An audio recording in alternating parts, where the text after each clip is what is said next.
Hi అండి అందరికీ. చూసారు కదండీ, నేను మళ్ళీ మా అమ్మమ్మని తీసుకొనొస్తానని చెప్పాను కదా! తను చేసిన గోంగూర పచ్చడి.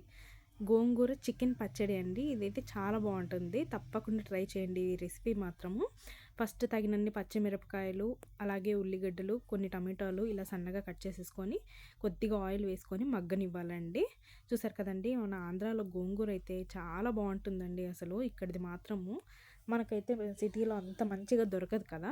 సో, చూసారు కదండీ, ఉప్పు, పసుపేసి వేయించి పెట్టుకున్న చికెన్ పక్కన పెట్టుకోవాలండి. చూసారు కదండీ, బాగా మగ్గనివ్వాలి. మంట మీడియం ఫ్లేమ్‌లో పెట్టి చాలా దోరగా మగ్గనిచ్చుకోవాలండి వీటన్నిటిని. ఇప్పుడు అందులోనే కొద్దిగా అల్లం వెల్లుల్లి పేస్ట్ కూడా వేసిందండి మా మమ్మీ. బాగా ఒకసారి పచ్చివాసన పోయేంత వరకు కలుపుకోవాలండి. పచ్చివాసన పోయాక అందులోనే గోంగూరను కూడా ఇప్పుడు వేసుకుందామండి. చూసారు కదా, బాగా కడిగేసి గోంగూర మొత్తం అందులో వేసుకుంటున్నామండి. చూసారు కదా, ఈ విధంగా గోంగూర అంతా అందులో వేసుకొని ఒక చిన్న గ్లాస్ వాటర్ వేసేసుకోవాలండి. అందులోనే మూత పెట్టేసి ఒక 10 మినిట్స్ అలా లో ఫ్లేమ్లో ఉడకనివ్వాలండి.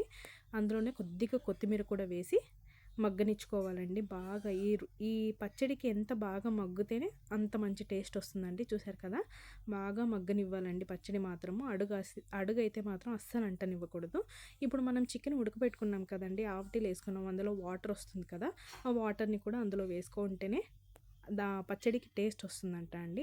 అసలు చిట్కా అయితే ఇదే ఇందులో మాత్రము. సో, మనం ఆవటీలు వేసుకున్న చికెన్ వాటర్ని కూడా అందులో యాడ్ చేసుకొని ఇప్పుడు కొన్ని పీసెస్ని అందులో వేసుకోవాలండి. చికెన్ పీసెస్ని మీకు విత్ బోన్ అయితే ఇలాగే వేసుకోవచ్చు. వితౌట్ బోన్ కావాలన్నా కూడా మనకి ఏ పీసెస్ కావాలంటే ఆ పీసెస్ వేసి గోంగూర పచ్చడి చేసుకోవచ్చండి. చాలా బాగుంది ఇది మాత్రము.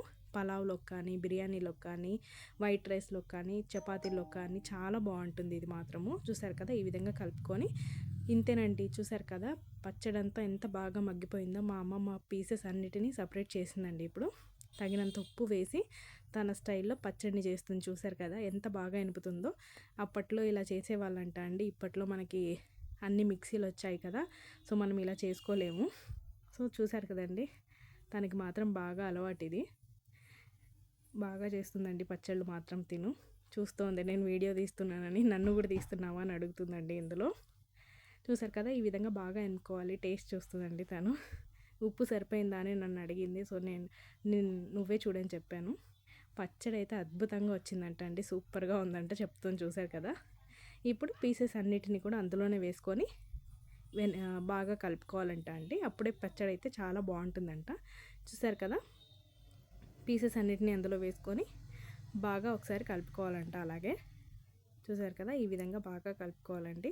ఈ పచ్చడికి మాత్రం మనం ఇలా చేసుకుంటేనే టేస్ట్ వస్తుందంట అండి. లేకపోతే అసలు బాగోదంట, మిక్సీకి వేస్తే అస్సలు బాగోదంట. ఇంతేనండి, చాలా బాగుంటుంది. చాలా సింపుల్గా సూపర్గా ఉందంటే చెప్తుంది చూడండి. తప్పకుండా ట్రై చేయండి. మరికొన్ని వీడియోస్ కోసం ప్లీజ్ సబ్స్క్రైబ్ చేసేసుకోండి.